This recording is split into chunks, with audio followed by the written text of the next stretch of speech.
11-trek. Husayn metafizikaning unvon ostidagi boshlanish qismini o'qidi. So'ng dastlabki varaqlarni ko'zdan kechirdi. Shundan keyin o'z qo'li ostidagi kitobning mutolaasini davom ettirdi. Tushgacha bu ishni tugalladi. Husayn tushdan so'ng metafizikani astoydil o'qishga kirishdi. U kechgacha bu kitobni diqqat bilan o'qidi. Ammo metafizika qoidalari Husayn uchun unchalik tushunarli bo'lmadi. Toliqibman deb o'yladi Husayn. Ertaga ertalab bo'lak boshqatdan o'qimog'im darkor. Ertasi kuni ertalab kutubxonaga kelgan zahotiyoq metafizikani qo'liga oldi va uni diqqat bilan o'qishga kirishdi. Husayn butun kunini shu kitobni o'qishga bag'ishladi. Ammo u asarning mag'zini hech chaqa olmas edi. Husayn birinchi kun davomida Arastuning metafizikasini mutolaa qildi. Ammo uning hikmatli sirlarini ochishdan ojiz edi.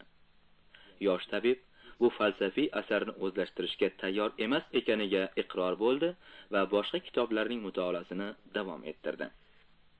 Husayn bu kutubxonada shunday kitoblarni o'qidiki, ilgari ularning hatto borligini ham bilmas edi. Tinmay mutolaa qilish natijasida Husayn har bir olimning o'z ilmida qanday o'rin tutganligini aniqladi. Yosh olimning ko'z o'ngida unga tamoman notanish bo'lgan bilimlar qasrining darvozalari ochilganday bo'ldi. Kun bo'yi kutubxonada ishlagan Husayn kechga tomon uyiga qaytdi. U yengil ovqatlanib, ozgina dam oldi. So'ngra kechki sayr uchun ko'chaga chiqdi. Buxoro ko'chalari odam bilan to'la. Ko'chalarning ikki chekkasida turli tuman do'konlar saf tortganlar. Bozori shab avjida. Har bir do'konda yorug' shamlar yonadi. Shuning uchun ko'chalar kunduzday ravshan. Xaridorlar yoki shunchalik sayrga chiqqanlar do'konlar yonida g'uj-g'uj o'ralashadilar. Husayn o'z odatiga ko'ra sayr chog'ida kitob do'koni oldida to'xtadi va do'kondor bilan salomlashgach, do'kondagi kitoblarni bir-bir ko'rib chiqa boshladi. Do'kondor mashhur tabib bilan yaxshi tanish edi. U Husaynga bir kitobni ko'rsatib dedi: "Inim, ushbu kitobni olingiz. Falsafaga doir siz uchun albatta qiziqarlidir." Husayn ko'proq tibga doir kitoblarga ahamiyat berayotgan edi. Shuning uchun do'kondorning so'ziga uncha parvo qilmadi. "Mana bir qarang", dedi do'kondor astoydil. "Arzon bahoda sotaman. Siz uchun u nihoyatda foydali bo'ladi." Husayn do'kondorning bu kitobni arzon bahoda sotmoqchi ekanidan bugungi savdoning kasod bo'lganini fahmladi va do'kondorga yordam bo'lsin deb o'sha kitobni sotib oldi. Ammo uni hatto ochib ham ko'rmadi. Husayn yangi olingan kitobni qo'lida tutganicha yana bir oz sayr qildi. Labi havuzning sirli jimirlagan zilo suvlarini sevib tomosha qildi. Rastalar bo'ylab befarq kezdi. Nihoyat sayrdan sal toliqqanicha uyiga qaytdi. Tun Husayn ibn Abdulloh xonasidagi shamlar yaraqlab yonib turibdilar. Atlas ko'rpacha ustida o'ltirgan Husayn xontaxtaga egilgancha laf ustidagi kitobni o'qish bilan band. U uyga qaytgach, bugun kechqurun sotib olgan kitobni ochib qarasa, bu kitob Abu Nasr Farobiyning kitobi ekan. Muallimus Soni, ikkinchi muallim deb nom qozongan faylasuf Farobiy, Muallimul Avval, birinchi muallim, Arastuning metafizika kitobiga sharh yozgan edi. Bu kitob o'sha sharh ekan. Husayn metafizikani o'qib yurib yod qilib yuborgan, ammo uning mag'zini chaqa olmas edi. Endi bu sharh orqali Arastu kitobining sirlari yosh Husaynga ayon bo'laverdi. O'sha tuni tong otguncha Husaynning uyida shamlar o'chmadi. Yosh olim Farobiyning Arastu kitobiga yozgan sharhini boshidan oxirigacha o'qib tamomladi. Endi Husayn Arastuning fikrlarini to'lasicha anglab va o'zlashtirib olgan edi. Ustozlar. Har bir yosh olim donishmand ustozlar tarbiyasida shakllanadi va kamol topadi. Bu jihatdan Husayn ibn Abdullohga omad kulib boqqan edi. Husaynning otasi Abdulloh ibn Sino Buxoro hukmronlari bo'lmish Somoniylar sulolasi xizmatida bo'lgan va ancha yuqori lavozimni egallagan. Abdulloh Buxoro yaqinidagi Afshona shaharchasida Sitora degan qizga uylandi va undan 2 o'g'il ko'rdi. Kattasi Husayn, kichigi Mahmud. Abdulloh ibn Sino o'z oilasi bilan Afshonadan Buxoroga 985-yili ko'chib o'tdi. Bu vaqtda Husayn 5 yashar, Mahmud esa atigi 1 yashar edi. Abdulloh ibn Sino o'z bolalarini yaxshi o'qitmoq imkoniga ega bo'lgan va ularni o'qitmoqqa katta ahamiyat bergan. Husayn 10 yasharligida Qur'onni yod olgan, adabiyot, tarix, husn-xat, til, notiqlik, she'r ilmlarini o'tgan. So'ng Husayn Mahmudi Massoh qo'lida Hind hisobini o'rgangan. Bu ilm arifmetikaning bir bo'lagi bo'lib, unda algebra qoidalari ham qo'llanilar edi. Bundan keyin Husayn Ismoil az-Zohidiy rahbarligida fiqh, qonunshunoslik ilmidan ta'lim oldi. Shundan so'ng Husaynning otasi Buxoroda taniqli bo'lgan olimlardan biri Abu Abdulloh Notiliyni Husayn uchun uy muallimi qilib olib keldi. Notiliy yosh Husaynga mantiq, handasa, geometriya ilmi, nujum, astronomiya, falsafa ilmlarini o'qita boshladi. Notiliy tib ilmidan ham xabardor edi. Bo'lajak buyuk tabibning birinchi tib muallimi ham Notiliydir. O'qituvchi va o'quvchi yoz paytlarida Husaynlarning hovlisi ortidagi bog'da mashg'ulot o'tkazishar edi. 12-13 yoshlar atrofidagi Husayn hech o'qishdan charchamas, bilimlarini quyosh qizig'idagi qaqroq yer suvini o'ziga singdirganidek tez singdirib olar edi. Bilimlar bahrasidan bolaning tafakkur g'unchalari barq urib yashnar, uning fikr gulzorida ijod gullari xandon ochilar edilar. Bir kuni dars oldidan Notiliy bir kitobni Husaynga ko'rgazdi. Husayn bu kitobni qo'liga olib ko'ra boshladi. Dorivorlar deb o'qidi kitob sarlavhasini Husayn. So'ng davom etdi. Muallifi Diosqoridus. Kitobning har bir varag'i arab va yunon yozuvlaridagi iboralar va tekstlar bilan to'la. Shogird bu zich, ammo aniq yozuvlarda ustozining xatini tanidi. Bu siz yozgan kitob ekan, dedi Husayn Notiliyga. Bu kitob ustida bir necha yil muttasil ishladim, dedi Notiliy. Diosqoridusning Dorivorlar kitobi yunon tilidan arab tiliga tarjima qilingan edi. Ammo bu tarjimada qusurlar ko'p bo'lganidan foydalanmoq qiyin bo'ldi. Shuning uchun men bu tarjimani boshdan oyoq tahrir etib chiqdim. Tarjimon kim edi? Bag'dodli Stefan ibn Basil. Uning tarjimasini Husayn ibn Ishoq tahrir qilgan. So'ng bu tarjima va tahrir Abu Abdulloh Notiliy tomonidan Buxoroda qayta tahrirdan o'tkazildi, deb hazilomuz xulosa qildi Husayn. Ular kulishdi. Shu kitobni bir o'qib chiqingiz, dedi Notiliy Husaynga, yana jiddiylik kasb etib. Agar biror fikr yoki maslahat tug'ilsa, aytarsiz. Husayn uning so'zini inobatga olganligini bildirib, bosh egdi, ammo javob bermadi. O'qituvchi va shogird o'rtasidagi suhbatning bu so'zsiz davomi o'z mazmuniga ega edi. Bir kuni Notiliy Tabiiy hayotning uzunligi to'g'risida degan kitobini keltirib, Husaynga o'qishga berdi. Husayn bu kitobni o'qib chiqdi va ba'zi masalalar izohida o'qituvchisining fikriga qo'shilmasligini aytdi. Notiliy e'tiroz qildi. Ular o'rtasida qisqagina tortishuv bo'lib o'tdi. Nihoyat Notiliy Husaynning keltirgan dalillariga tan bermoqqa majbur bo'ldi. Bu tortishuv Notiliyga shogirdining katta qobiliyat va bilim egasi ekanini yana bir bor namoyish qildi. O'zi asl olim bo'lganidan Notiliy mag'lubiyati uchun qayg'urmadi. Aksincha shogirdining muvaffaqiyatidan quvondi. Shundan so'ng Notiliy Husaynga o'zining borliq va uning shakllarining izohi Al-Kimyo risolasi kitoblarini keltirib berdi. Husayn ularni diqqat bilan o'qidi. Garchi bu kitoblar bo'yicha ham ba'zi tanqidiy fikrlar tug'ilgan bo'lsa-da, Husayn o'qituvchisiga og'ir botmasligi uchun aytishga tortindi. Buni Notiliy sezdi. lekin sezganligini shogirdiga bildirmay qo'ya qoldi. Ularning hozirgi suhbati yana o'qiladigan kitob bo'yicha bahslar tug'ilishi mumkinligiga ishora edi. Bir kuni Notili Husaynning otasiga dedi: "O'g'lingiz Husaynning ilmga didi g'oyat o'tkir. U faqat ilmiy mashg'ulot bilan band bo'lmog'i lozim. Inshaalloh kichik Husayndan buyuk bir olim yetishib chiqqay. Uning mo'tabar nomi bilan birga kelgusi avlod faqir va notavon muallimi Notilini ham eslab yururlar." Husaynning otasi Abdulloh ibn Sino yirik olim Notilining bu so'zlaridan ta'sirlandi. U garchi oldin ham Husaynning o'qishiga e'tibor berib kelayotgan bo'lsa-da, undan buyon yana ko'proq diqqat qila boshladi. Ota o'g'lining kitobga tashnaligini sira cheklamas, qanday kitob darkor bo'lsa doimo topib berar yoki topmoqqa yordamlashar edi.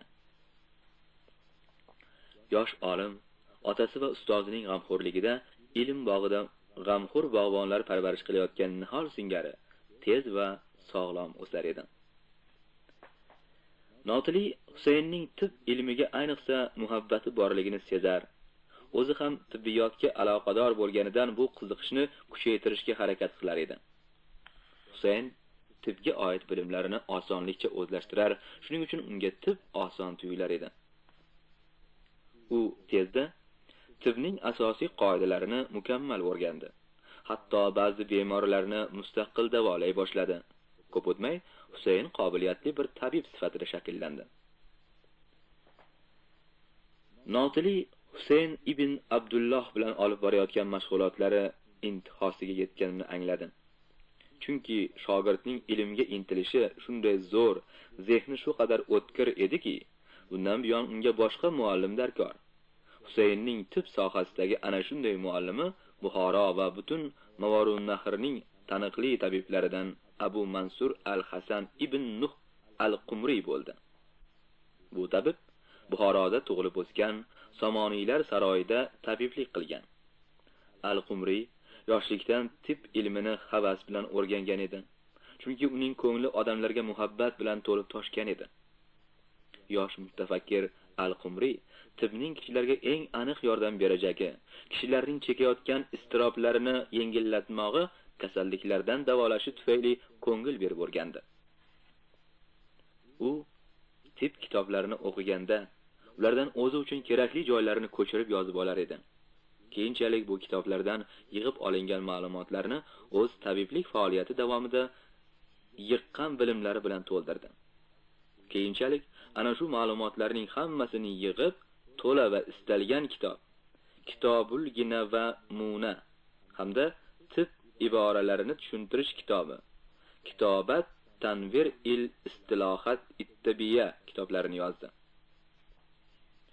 Husayn hozir keksayib qolgan bu mashhur tabibning darslariga qatnay boshladi va Al-Qumriyning tibga oid kitoblarini diqqat bilan o'qib chiqdi. Bu kitoblarda Buqrotdan tortib to Ar-Roziygacha, ya'ni eng qadimiy Yunon tibbiyotidan 10-asr Sharq tib ilmigacha barcha tib nazariyasi va tajribasiga oid bilimlar jamlangan edi. Al-Qumriyning to'la va istalgan kitob asarida kishining farqidan boshining tepa qismi to tovonigacha oyog'ining eng ostki qismi bo'lgan a'zolaridagi kasalliklarni birma-bir sanab chiqqan. Ularni davolash usullarini ko'rsatib bergan. Ikkinchi kitob esa tib iboralari lug'atidir. Unda 350 ga yaqin tibbiy iboralarga izoh berilgan. Buxoroda Al-Qumri bilan bir vaqtda boshqa mashhur tabiblar ham yashaganlar. Ularning ichida eng e'tirof qozongani Abu Bakr Robi ibn Ahmad al-Axovayni Buxoriydir. Tibni o'rganuvchilar uchun qo'llanma Hidyot ul Mutallimin fit tib asari shu tabib qalamiga mansubdir. Husaynning tabiblik iste'dodi shu muhitda kamol topib bordi.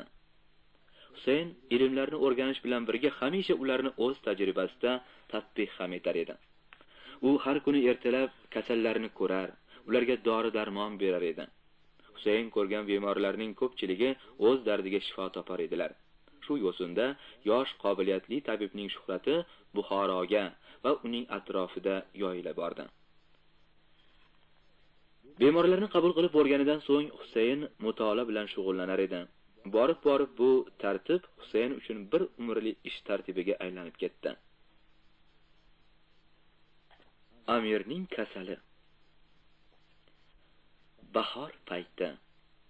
Buxoro ko'chalarini daraxtlarning yosh yashil yaproqlari bezaydilar. G'ir-g'ir esgan shabodalar har yonga hayot nash'asini yoyadilar. Bahor ko'rkamligidan dillar rohatlanadi. Inson tanasi tiniq bahor havosidan nafas olib orom topadi. Tabiat qishlik uyqusidan uyg'ongan va hayot baxsh chehrasini ochgan bir fursat. Ertalab Husayn tashqari hovlida bemorlarni qabul qilib turgan paytida huzuriga Buxoro amiri Nuh ibn Mansurning odamlari kirib keldilar. Ular Husaynni amir yo'qlayotganini aytdilar. Husayn oxirgi bemoriga dori-darmon qilib bo'lib, uni jo'natdi va o'zi amir odamlari bilan ark sari yo'l oldi. Husayn Buxoro amiri Nuh ibn Mansurning ancha vaqtdan beri og'ir kasal ekanini eshitgan edi. Husaynning chaqirilishi shu boisdan ekani unga darhol ayon bo'ldi. Ammo oliy nasab va baland martabali bemorni davolash ancha murakkab ish. Saroyga yetib kelishgach, Husayn dastavval saroy tabiblari bilan uchrashdi. Ular Husaynning mohir tabiblik ovozasi saroygacha yetib kelgani va uni chaqirmoqni amirga maslahat berganlarini aytishdi. Husayn saroy tabiblari bilan bemorning ahvoli to'g'risida maslahatlashdi. Tabiblar amirni davolash Azoyimxon va duoxonlarning aralashuvi tufayli qiyin bo'layotganidan nolidilar. So'ng hammalari birga amir huzuriga kirdilar.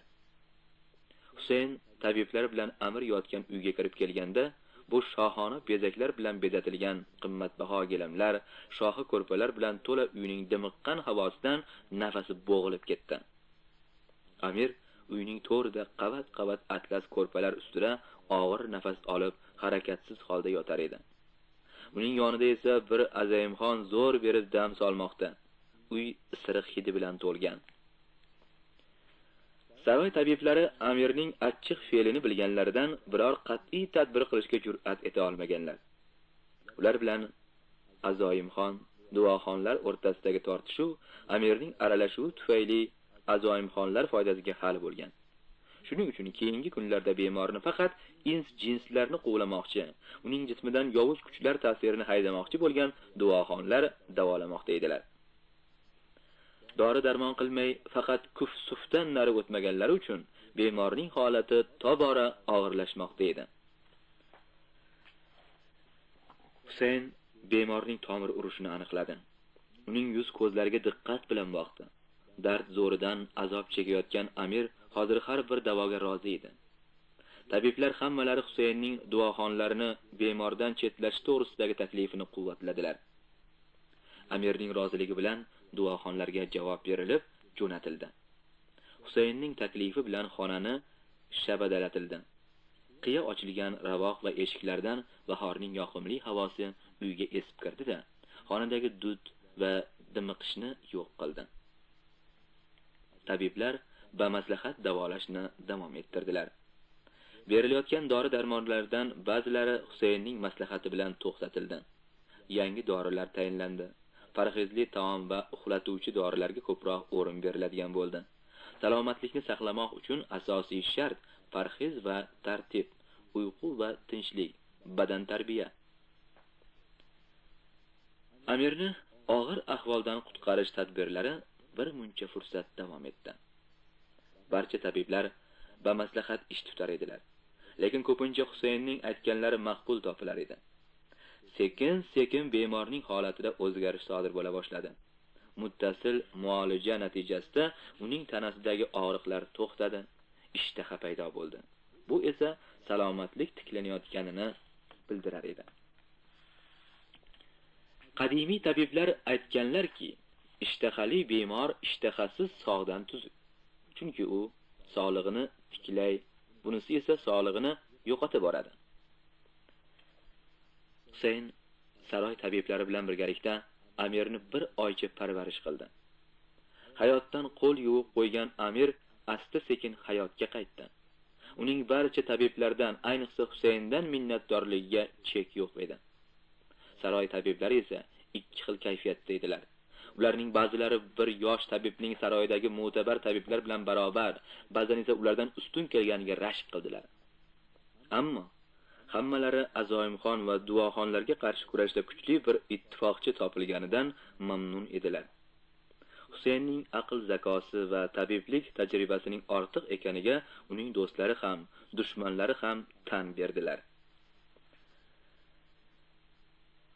Amir sog'ayib o'z vazifalarini o'tashga kirishganidan so'ng barcha tabiblarga mukofotlar berdi.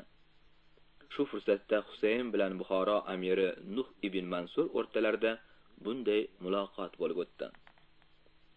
"Siz", dedi Amir, "bizga yaxshi xizmat qildingiz. Buning evaziga qanday mukofot istarsiz? Agar xohlasangiz Buxoroyi Sharif yaqinidagi qishloqlardan ko'nglingiz tilaganini sizga ato etaylik. Yoki shaharda o'zingizga yarasha ko'rkam bir imorat bino etib beraylik. Agar oltin, kumush desangiz, bo'yingizga barobar sochamiz." Husayn Buxoro amiri davlati xazinalarining uzoq yillar davomida beshafqat yig'ilgan soliqlar va atrof yurtlarini talash hisobiga to'lib toshib ketganini yaxshi bilar va amirning aytganlari osonlikcha amalga oshmog'iga ishonar edi.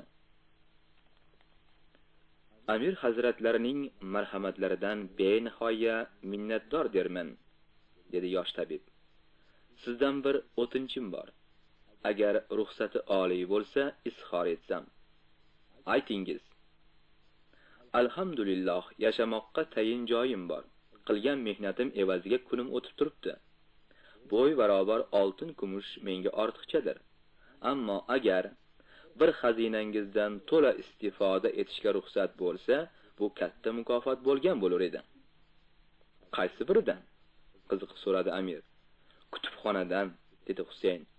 Bu kitoblar xazinasining boyligi ko'pchilikka ayon, ammo undan foydalanmoqqa kam odam musharraf bo'lgan. Agar kutubxonangizda mutolaa qilmoqqa ruxsat olib berilsa, men uchun bu g'oyat oliy ehson bo'lar edi. Amir ruxsat qildi. Shundan so'ng Husayn amirning mulozimi bilan kutubxona sari ravona bo'lgan edi. Dastlabki asarlar. Buxoroyi Sharif jahonga dong'i taralgan ilm markazlaridan biri. Husaynning nomi shu shaharga obro' va shuhrat bag'ishlagan zotlar qatoriga qo'shila bordi. U ilmga muhabbati zo'r bo'lganidan kecha-kunduz qattiq mehnat qilib bor fanlarini chuqur egalladi. Husayn tib ilmidan tashqari falsafa, huquq, mantiq, matematika, astronomiya, she'r ilmi va boshqa bilimlarni o'rgandi. Yosh Husayn o'zining iste'dodi va mehnatsevarligi tufayli bu bilimlar sohasida yuksak malaka kasb etdi. Ayniqsa Amir Nuh ibn Mansur kutubxonasidagi mutolaalar yosh olimning bilimlar xazinasini juda boyitdi. Bir kuni Amir Nuh ibn Mansur Husaynni o'z huzuriga chorladi. Suhbat asnosida Amir Husaynga nafsoniy quvvatlar to'g'risida bir kitob yozmoqni taklif qildi. Husayn darhol bu ishni bajarmoqqa kirishdi. Tez fursatda kitob yozilib bitdi va Husayn uni Amirga topshirdi. Bu 17 yashar olimning birinchi asari edi. Erisovning xabar berishlaricha bu kitobning bir nusxasi bizgacha yetib kelgan. U 1950-yili Xadiyatur rais boshliqqa tortiq nomi bilan Qohirada nashr etilgan. Qarang, Erisov Abu Ali ibn Sino, Toshkent, fan 1980-yil, 50-bet. Bundan keyingi yillarda ham Buxoroda yashagan paytida Husayn yana bir necha asarlar yozgan. Bir kuni ertalab nonushtadan so'ng Husayn kutubxonaga otlanib turgan edi, uy eshigi sekin taqilladi. So'ngra eshikni asta ochib, baland bo'yli, cho'qqi soqol, qoshlari o'sgan, qoramtir tusli bir kishi salom berib kirib keldi. Uning ustida oq avra to'n, boshida katta salla, ko'zlari muloyim tabassum bilan boqadi. U Husaynning qo'shnisi Abul Hasan al-Arudi edi.